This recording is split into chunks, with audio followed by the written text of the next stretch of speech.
우리 예수님이 하나님과 인간 중보적 하나님과 인간 사이에서 예수님이 기도를 하셨습니다. 예수님의 기도 내용은 인간 사회에서 이것이 굉장히 중요하다. 하나님은 너희들이 이렇게 되기를 원하신다. 이런 내용들이 그 기도 속에 포함되어 있습니다. 예수님은 자신이 먼저 하나님의 영광을 위해서 기도하고 그런 다음에 저와 여러분을 위해서 기도하셨습니다. 예수님은 우리를 위해서 무엇을 기도하셨을까? 우리가 우리 자녀들 위해서 기도할 때는 건강하게 해주십시오. 하는 일 잘 되게 해주십시오. 앞날을 인도해 주십시오. 주로 이런 것들이죠. 예수님 우리 기도 내용은 두 가지 제목이에요. 하나는 악으로부터 지켜주십시오. 마음, 생각, 정신, 영혼, 육체를 악의 세력, 마귀의 세력과 세상의 정신으로부터 보호해 주십시오. 이게 돼야 행복이나 열매가 맺히는 거예요. 두 번째로는 저희를 진리로 거룩하게 해주십시오. 진리의 영료로 이끌어 주십시오. 진리 안에 머물러 있게 해 주십시오. 그리고 진리가 그들 가운데 역사하여 영향을 행사하는 인생이 되도록 해 주십시오. 이거예요. 주님의 기도. 진리가 우리 속에 들어와서 내 인생에 영향을 끼치도록, 내 생각과 언어와 행동과 삶에 영향을 끼치는 이런 생활이 되도록 진리 안에 머물도록 도와주십시오.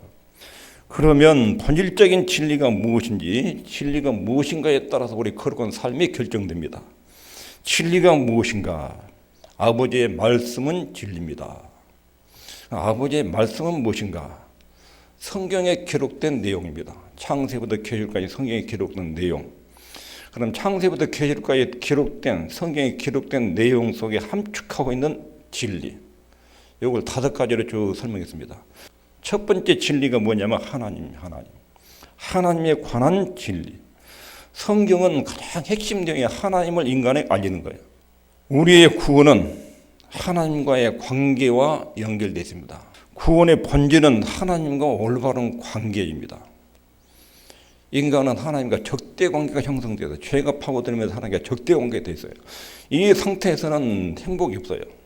쾌락은 있어도 행복이 없어요. 그러면 구원이라는 것은 하나님과의 적대 관계를 하나님과의 아들과 딸의 관계로 바꿔주는 거예요. 그러니까 올바른 관계로 바꿔주는 거예요.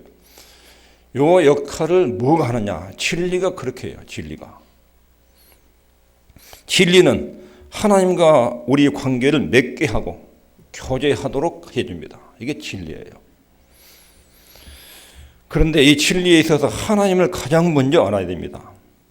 나는 너희 중에 행하여 너희 하나님이 되고 너희는 나의 백성이 될 것이라. 이게 구원의 본질이에요. 하나님의 막힌 관계가 열려져서 하나님이 내 아버지가 되고 나는 그분의 아들, 딸이 되게 하는 거. 이게 구원이에요. 이게 하나님에 대한 진리가 그것을 만들어요. 두 번째로는 죄에 대해서 알아야 돼요. 이런 인간의 본질을 알아야 돼요. 인간은 죄인이다.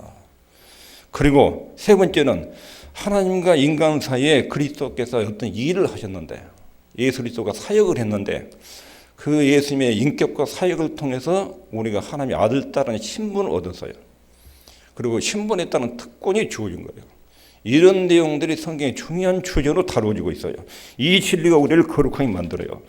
그리고 예수 그리스도를 통해서 우리가 하나님의 아들, 딸이 되면 그 예수님이 우리 안에 거하시죠. 우리 안에. 예수님이 내 안에 거하신다는 말이 무슨 말인가? 주님이 내 안에, 내가 주님 안에. 이 말은 예수님과 나와 연합이 됐다. 이게 예수님 안에 있다는 뜻입니다. 그리고 예수님 안에 있다는 뜻은 예수님으로부터 영적인 양분과 에너지를 흡수해서 산다. 그런 뜻이에요. 하나님의 자녀는 이 땅을 살아가는데 자기 능력과 지혜로 살아가는 게 아니라 예수님으로부터 공급되는 힘으로 사는 거예요. 힘으로. 예수님 안에 있다는 세 번째 뜻은 예수님께 속해 있다.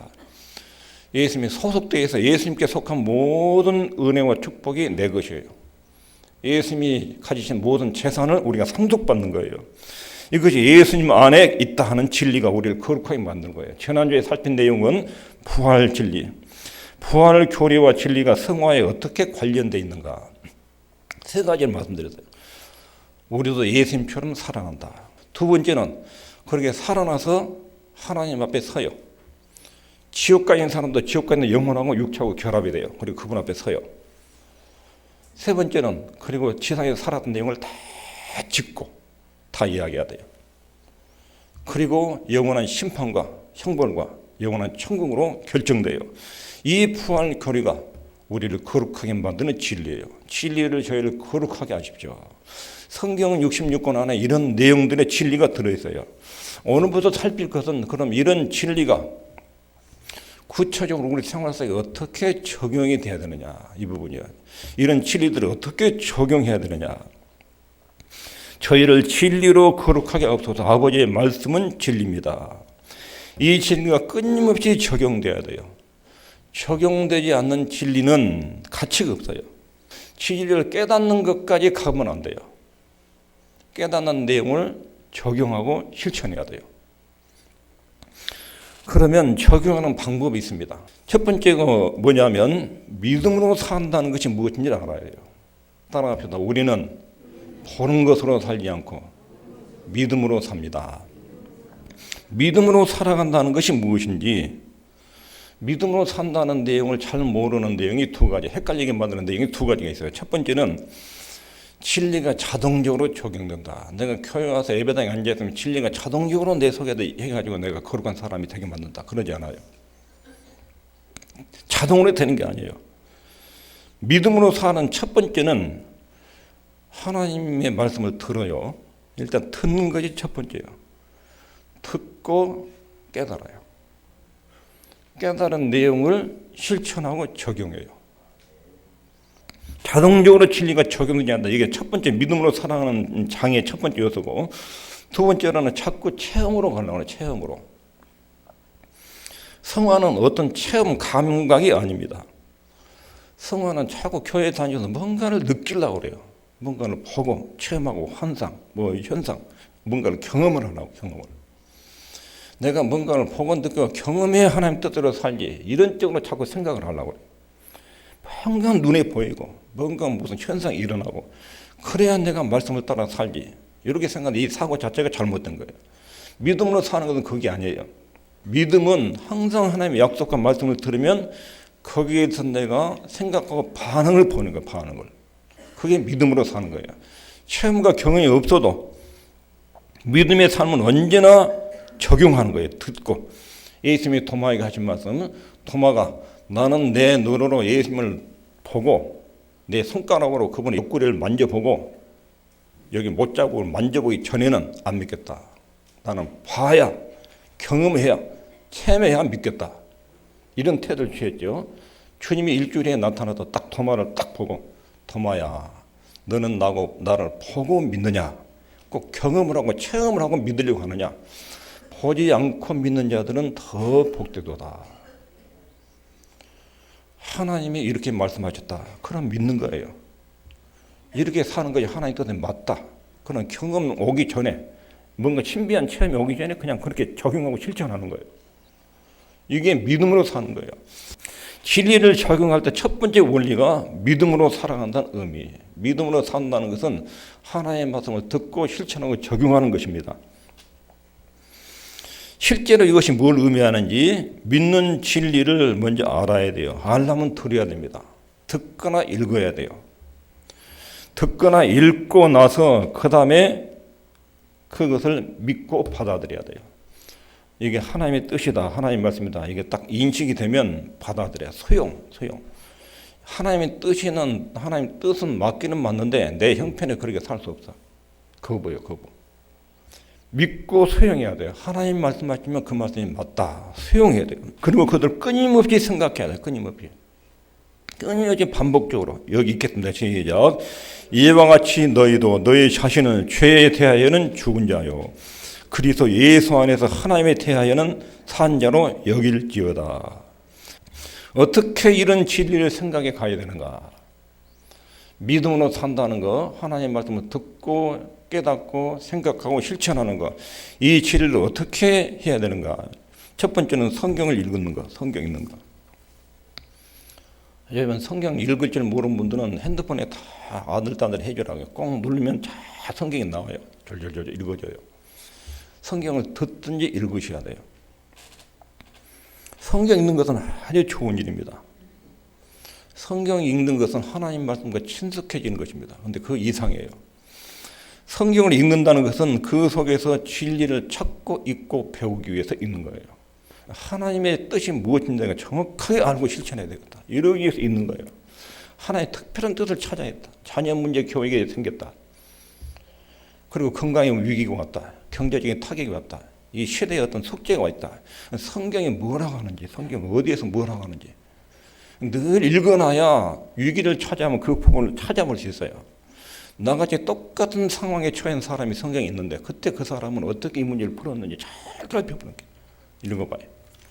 하나님이 그때 상황을 어떻게 하면 해답이 나오는지 풀어준다고 약속했는지를 세세히 살피는 거예요. 이렇게 성경이 읽는다는 것은 구체적으로 읽는 것은 하나님을 진리를 깨닫고 찾아서 그대로 순종하기 위해서 읽는 거예요. 이게 성경 읽는 바른 태도입니다. 성경을 읽을 때는 반드시 하나님의 위대하심, 하나님이 거룩하신 지식에 이르는 것을 목표로 해서 읽으셔야 됩니다. 하나님이 여기에 뭐라고 말씀하셨는가? 하나님이 어떤 모양으로 자기를 소개하고 있는가? 나를 향해서는 어떤 계획을 가지고 있는가? 이런 생각을 가지고 성경을 읽으셔야 돼요. 인간의 죄에 대해서는 뭐라고 지적하시는지, 인간의 죄와 악은 어떻게 지금 표현되고 있는 것인지, 어떻게 조심해야 되는지 성경에 수없이 많이 기록되어 있어요. 이런 태도를 가지고 성경을 읽으셔야 됩니다. 성경을 읽을 때 겸손하게 읽으셔야 됩니다. 무릎을 꿇는 마음으로 하나님 말씀을 듣기 위해서 읽으셔야 됩니다. 하나님과 그의 성품을 생각하고 읽어야 됩니다. 성경은 하나님을 자기를 알리신다는데 여기 기록된 말씀에 보면 자기를 어떤 모습으로 지금 알리는지 그냥 나는 이렇게 행하는 사람이 좋다. 나는 이렇게 행하는 사람은 즉 싫다. 나는 이런 사람의 복을 마음껏 쏟아준다. 나 이런 사람의 저주의 행보를 내린다. 이런 모습이 성경에 보면 수도 없이 나와 있어도 없이. 이런 하나님의 성품을 염두하고 또 아담 안에서 물려받은 원죄, 인간의 죄라는 것이 어떻게 이렇게 속에서 작동을 해가지고 자꾸 밖으로 표현되는지, 그리고 인간의 죄가 밖으로 표현됐을 때 얼마나 사람들이 파괴가 되는지, 미래가 어떻게 되는지 너무 선명해 나와요. 그리고 죄를 다루가는 하나님의 역사와 인도가 어떻게 이루어지고 있는지 이것도 잘 나와요. 성경을 보면 하나님의 모습, 오염된 인간의 모습, 인간의 죄가 작동하는 모습, 이것을 통제해 나가시는 성령의 역사, 이런 면들이 성경에 수없이 많이 나와요. 읽으실 때 그런 것을 읽으셔야 돼요. 그리고 죄의 오염으로부터 우리는 죄로 오염됐어요. 그리고 그걸 읽으면 내 속에도 성경에 나온 그 사람들의 허물과 잘못이 똑같이 있어요. 똑같이. 하루 살아오는데도 그때 그 사람들의 잘못이 내 속에 똑같이 움직여요. 적대감, 미움, 불신앙, 절망, 좌절 이것들이 똑같이 속에 있어요. 내 속에 오염된 죄가 어떻게 작동하는지 내 위치도 확인돼요. 성경 읽으면 그런 것들 봐야 돼요. 율법과 죄에 대한 하나님의 정죄 이것도 봐야 되고, 그리고 성경 읽으면 예수님이 어떻게 십자가로 죄인들을 용서하고 받아들였는지 엄청난 주님의 소형적 사랑이 있어요. 성경을 이런 생각을 가지고 읽으셔야 돼요. 그다음에 두 번째로는 이런 믿음으로 살기 위해서는 이 성경을 묵상해야 돼요. 묵상. 우리가 살고 있는 주변 세계는 광기에 미쳐 있어요. 뉴스를 보면 아주 얼마나 사람들이 쌓아놓은지, 인터넷 뉴스를 보면 댓글을 보면 사람들이 입이 얼마나 독사같이 쌓아놓은지, 그들의 정신과 사상이 완전히 사단의 정신의 지배를 받아요. 사단의 지배. 동성연애, 인권 문제니까 유린하는 것, 나라와 나라 사이의 이기적인 분쟁들 보면 그렇게 죄악들이 난무해요. 그런데 우리 이 얼굴 기관에는 소액기관이 두 개가 있어요. 눈으로 들어오고 귀로 들어와요. 우리는 내 하루에 텔레비를 얼마나 많이 봅니까? 텔레비에 드라마나 뉴스 수없이 눈으로 귀로 입력이 돼요. 막 들어와요. 전부 다 그 내용은 입력된 내용은 전부 다 시대의 정신이에요. 세상의 정신이에요. 세상 이면은 사단의 세력이 사람들의 정신을 잡고 있어요. 그것이 무차별적으로 들어와요. 그래서 자기 마음을 지배하고 점령해요. 세상에 미쳐 있어요. 근데 미친 세상에 나를 지배하도록 허용하면 안 돼요. 걸러내야 돼, 걸러내야 돼. 그것이 묵상이에요, 묵상.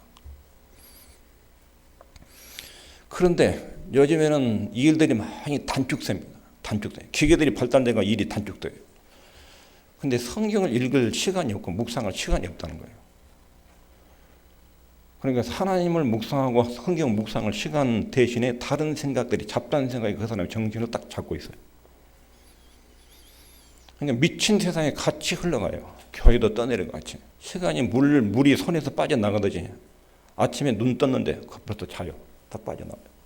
한 달이 그렇게 빠져나오고 1년이 빠져나오고 그러다가 인생 종점까지 가버려요. 하나님 없이 그렇게 막 흘러가 이렇게. 다 빠져가요. 중요한 게 다 빠져가요. 세상 정신과 가치관에 지배당해가지고 인생이 그렇게 낭비돼요. 막 빠져나가는 거예요.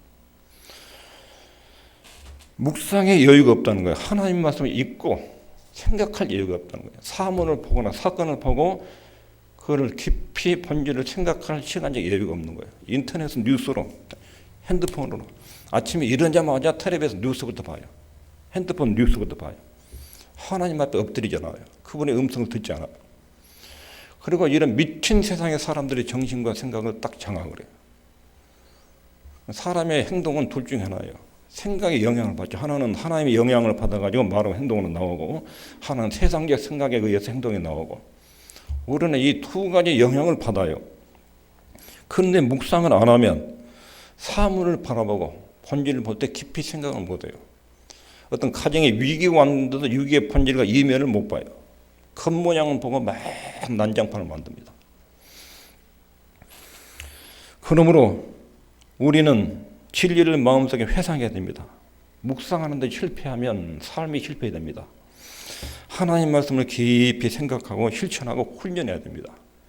그래야 그 하나님의 생각이 내 마음에 자리 잡고 내 입과 삶에도 표현되면 그 자녀들에게서 내 말이 닿는 곳에서 열매로 맺혀지게 됩니다. 내가 나를 가르쳐야 돼요. 내가 나한테 말해도 가르쳐야 돼요. 오늘 본문 보면 이와 같이 너희도 너희 자신에게 가르쳐라. 너희 자신에게. 뭘 가르치면 죄에 대하여는 죽은 자요. 이 말이 무슨 말이냐면 나는 죄에서 해방이 됐다. 나는 죄에서 해방된 사람이다. 나는 예수 믿고 죄에서 해방됐다. 나는 마귀에서 해방됐다. 나는 사망과 죽음의 세력에서 해방됐다. 나는 죄에서 해방된 사람이다. 이걸 자기한테 가르치는 거예요. 두 번째는 그리스도 예수 안에서 하나님에 대하여는 산자로 여길지어다. 나는 죄에서 해방됐고 하나님의 영광을 위해서 살라고 부름받은 사람이다. 여기서 여길지어다 이 말은 간주하다. 신중히 생각해도 결론을 내리다. 결정하다. 계산이 끝났다. 자기 인생을 계산하니까 나는 죄에 대해서 예수님 십자가의 피로 죽었고 마귀에 대해서도 죽었고 죽음도 죽어서 나중에 영생을 얻고 이거 죽었다. 나는 하나님의 영광을 위해서 살아났다. 계산해가지고 얘는 결론이 똑 떨어졌다 이 말이 똑 떨어졌다. 이게 여긴다 이렇게 자기 삶에서 계속 그렇게 말하는 거야. 아침에 일어나면 하나님 나는 죄에 대해서 죽었습니다. 나는 하나님의 영광을 위해서 사는 사람입니다. 나는 죄에서 해방됐습니다. 나는 죽어도 천국에서 영생을 얻습니다. 나는 그런 사람입니다. 이렇게 생각하라는 거예요. 자신에게 대화를 하라는 거예요. 자기에게. 아침에 일어나면 스스로에게 말하라는 거예요. 나는 시간 속에 사는 피조물이다. 영원하지 않다. 막 흘러간다. 시간 속에서 사는 피조물이에요. 전능하신 하나님이 나를 세상에 일정 기간 살라고 보내놨다. 나의 오늘 하루는 하나님께서 내게 준 굉장히 중요한 선물의 시간이다. 나는 동물이 진화돼 가지고 만들어진 그런 존재가 아니다. 나는 하나님의 형상대로 만들어졌다. 자기 존엄성에 대해서 나는 굉장히 존귀한 하나님의 글작품이다. 내가 나한테 이야기해 줘야 돼요. 너는 수십억 인구 중에 독특하게 만들어진 하나님의 글작품이다. 네 인생은 최고로 값지고 아름다운 것이다. 아침에 일어나면 텔레비전, 핸드폰 이런 거 켜기 전에 하나님과 먼저 만나서 대화를 해야 돼요. 자신에 대한 헛된 가치관 이것이 자기를 지배하지 못하도록 예고시켜야 돼요. 차원의 어리석음이란 말은 머리 뚜껑이 딱 열려져 가지고 모든 정보를 거르지 않고 다 받아들이는 이게 어리석음이에요. 차원에서 말하는 지혜는 하나님의 말씀을 듣고 경외하는 거예요. 걸러내는 거예요. 걸러내. 예고시키고. 어떤 눈으로 보고 귀로 들어온 정보들을 다 예고시켜서 걸러내야 돼요. 이건 사단의 속임수다. 이건 성경계 진리가 아니다. 이거 아니다. 이거 따라가면 나 죽는다. 망한다. 이런 목소리, 마음에서 나는 이런 소리를 내가 소용하면 나는 불행해진다. 우리가 우리 자신에 수없이 말을 걸어요. 아침에 일어나면 제일 먼저 내가 나한테 말을 걸어요. 그때 자동적으로 걸어오는 말을 차단하고 내가 나한테 하나님 말씀으로 나를 교훈해야 돼요. 나는 죄에 대해서 해방됐고 하나님의 영광에 대해서 살라고 오늘 또 하루 24시간을 선물로 받았다. 하나님이 내 시간을 사용해 주시고 내 입을 사용하시고 내 마음을 사용해 주십시오. 이렇게 하루를 시작해야 돼요. 그리고 자신이 어떤 일을 하고 있는지 자기 현재 위치를 점검해야 됩니다. 자신에게 말해야 돼요. 하나님에 대해서 자기한테 말해줘야 돼요. 하나님은 엄청나게 크신 분이다. 창조주다. 나는 피조물이다. 그분에게 능치 못할 일이 없다. 어마어마하게 거룩하신 분이다. 신성한 분이다. 하나님에 대해서 자기한테 계속 들려줘야 돼요. 죄에 대해서도 들려줘야 돼요. 예수님의 사역에 대해서도 자기가 자기한테 매일 말로 들려줘야 돼요. 예수님이 나 같은 죄인을 위해 십자가에 죽으셨다. 그리고 그분이 나를 그분의 아들, 딸로 만드셨다. 들려줘야 돼요. 예수님이 내 안에 계신다. 나는 그분과 연합되어 있다. 나는 부활해서 언젠가 주님처럼 변화돼서 천국에 간다. 내 고향은 영원한 하늘나라다. 내 지상에 여기 사는 나는 나그네다. 나그네다. 다 지나간다. 하늘나라가 내 진짜 고향이다. 자기가 자기한테 계속 들려줘야 돼요. 지금까지 다드가의 진리들을 매일 아침에 생각하고 들려줘야 돼요. 들려줘야 돼요. 이것이 내가 나를 가르치는 거예요.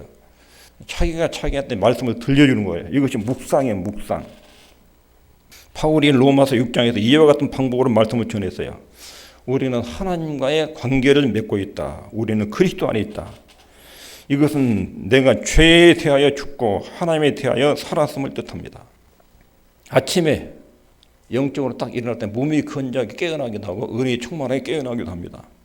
스스로 우리한테 말해야 됩니다. 나는 죄에 대하여 죽은 자요. 하나님에 대하여 산 자로 여기라. 자기 자신에게 계속 그렇게 결산하고 깊이 생각한 결과를 자꾸 들려줘라. 그런 뜻입니다. 성도는 죄에 대하여 죽고 하나님에 대해 살았다. 11절에. 두 번째 로마서 6장에 적용하는 부분은 하나님과 함께 빛 가운데로 동행하는 삶이다. 또한 너희 지체를 불의의 병기로 죄에게 드리지 말고 죄에 대해 죽었다고 그랬죠. 너희 지체를 제일 우리 지체적인 활동 많이 한 것이 입입니다. 입, 눈, 손, 발. 너희 병기를 손이나 발이나 눈빛이나 언어를 죄에다 드리지 말고 어디다 드리라고요? 하나님께 드리며 너희 지체를 의의 병기로 의의 도구로 하나님께 드려라. 이 입이 손발이 하나님의 도구로 그분의 뜻을 표출해내는 이런 도구로 쓰이도록 해라. 이게 거룩한 삶이에요. 내 언어와 손발이 마음이 하나님의 도구로 쓰여지도록 이렇게 살라고 우리를 하나님의 자녀로 삼았다는 거예요. 나는 죄에 대해 죽었다. 하나님의 영광에 살도록 불러줬다. 이것을 매일매일 점검해야 돼. 아침에 일어날 때 내 사지 육체가 하나님의 죄에 대해서 죽고 하나님의 영광에 의해서 움직이도록 도와주십시오. 저녁에 점검해야 돼요. 내 손발이, 내 입이 오늘 어떻게 살았는지. 그리고 잘못된 것을 용서를 구하고 회개하고 돌이켜야 돼요. 이런 자기 성찰과 이런 하나님 안에도 자기 모습을 기억해야 됩니다. 죄라는 건 생각 속에 자리 잡고 그것이 말과 행동으로 나오고 어떤 결정을 통해서 표현되는데 로마서 6장 21절에 너희가 그때 무슨 열매를 얻었느냐. 예수 믿지 않을 때 너희들은 전부 다 머릿속부터 발까지 사단의 지배를 받았다. 그러나 사단의 정신에서 움직였다. 이제는 너희가 그 일을 부끄러워하나니 내가 옛날에 하나님 모르더니 이렇게 살았는데 참 부끄럽다. 내가 너무 몰랐다. 부끄러워하나니 이는 그 마지막의 사망이라. 그 길로 가면 죽음, 멸망, 지옥. 그 죄의 길을 따라가면 그 말씀을 계속 쓰면 계속 비참하고 불행해져요. 근데 반대로 하나님의 뜻에 따라서 말을 쓰면 거기 행복이 있고 사함이 있고 용서가 있고 은혜가 있어요. 이 모든 것을 한마디로 정리하면 거룩하게 될 시간을 가져라. 거룩하게 될 시간을 가져라. 이렇게 해야 은혜 안에서 믿음이 자랍니다. 하나님을 아는 지식으로 성장합니다. 그리고 우리가 거룩하게 성화됩니다. 주님을 닮아가는 사람이 되는 것입니다. 오늘 말씀을 정리하면 믿음으로 산다는 것, 이게 무엇인지 정확해요. 첫 번째 무엇이 아니라고요? 보는 건 느낌으로 사는 게 아니다. 체험으로 사는 것이 아니다. 믿음으로 산다는 건 뭐예요? 하나님 진리의 말씀을 듣고 생각하고 수용하고 적용하고 실천하는 것. 이게 믿음으로 사는 것이다. 자동적으로 적용되지 않는다. 체험이 아니다. 믿음으로 산다는 거 왜곡하면 두 가지로 흘러갈 수 있습니다. 두 번째로 믿음으로 산다는 것은 진리를 들어서 알고 읽어서 알고 그리고 그것을 믿고 그리고 수용. 하나님 말씀이 옳고 내가 잘못됐다. 수용하고 받아들이고 그리고 그 내용을 반복적으로 생각을 하면 진리가 내 생각을 지배하면 말 속에 행동 속에 나와요. 실천이 됩니다. 적용됩니다. 실패한 것을 압니다. 하나님 뜻이 이건 지었는데 내가 이것이 잘못됐구나. 일단 이렇게 파악이 되면 반복되는 것이 줄어듭니다. 뭐가 잘못된지를 딱 알고 인정하기 시작하면 마귀가 그 영역에서 손을 뗍니다. 마귀 역사가 쪼들고 성령이 그 영역을 다스립니다. 모르면 계속 반복됩니다. 악이 계속 반복돼요. 악이 계속 반복되면 악에 따른 저주와 심판이 그 생활 속에 계속 머물러 있어요. 안 떠나가요. 지난번에 실수한 거 이번에 또 터져요. 문제가 또 터져요. 계속 문제가 돌아가면서 터져요. 전에는 몸이 아파서 이번에는 돈 문제 생기다 이번에 자녀 문제 생기다 계속 돌아가요. 반복해서. 이 사이클을 끊어내려면 내 생각 속에 하나님 말씀이 늘 들려줘야 돼요. 반복해서 생각해야 돼요. 그러면 그 생각이 되고 잘못이 딱 알게 되면 인정해야 돼요. 하나님 말씀이 이것인데 내가 잘못 살았습니다. 잘못했습니다. 반복해서 죄를 짓더라도 그 수준이 떨어져요. 줄어들어요. 죄가 줄어들어요. 그리고 언젠가는 그게 싹 사라져요. 이게 사라지면 하나님의 엄청난 축복이 그 생활 영역에 팍 밀려들어요. 굉장히 행복해요. 행복은 열매로 나오는 거예요. 성경을 그러기 위해서 끊임없이 읽고 묵상해야 돼요. 하나님을 알기 위해서 성경을 읽고 묵상하셔야 돼요. 우리는 죄에서 죽었다. 나는 죄에서 해방됐다. 나는 하나님의 영광을 위해서 사는 사람이다. 이걸 늘 기억해야 돼요. 자기한테 들려줘야 돼요. 하나님과 함께 빛 가운데 동행한다. 내 사지 육체는 하나님의 영광을 위해서 사용되도록 오늘 또 하나님 시간을 주었다. 그리고 죄란 것은 생각지도 말아야 돼요. 죄를 따라가면 내가 죄를 받아들이고 죄의 즐거움 속에 빠지면 내 인생의 미래는 갈수록 어둠 속에 빠지고 비참해진다. 내 속에서 죄를 끊어내지 않으면 이것이 내 인생을 송두리째로 삼키고 내 삶을 망가뜨린다. 이것이 나 때만 끝난 게 아닌데 자녀들 속에도 그대로 스며들어가서 자손에까지도 파장을 끼친다. 이런 죄에 파악된 그 악한 결과를 염두해야 돼요. 지금 힘들어도 모욕을 당해도 지금 자존심 상해도 하나님 말씀에 순종하면 굉장히 아름다운 미래가 준비되어 있다. 이걸 다 믿으셔야 돼요. 이런 태도로 사는 것이 믿음으로 사는 거예요. 거룩하게 살아가면 진리를 적용하고 실천하고 살아가면 우리 미래에 하나님 반드시 엄청난 풍요로운 축복들을 공급하실 것입니다. 기도하겠습니다.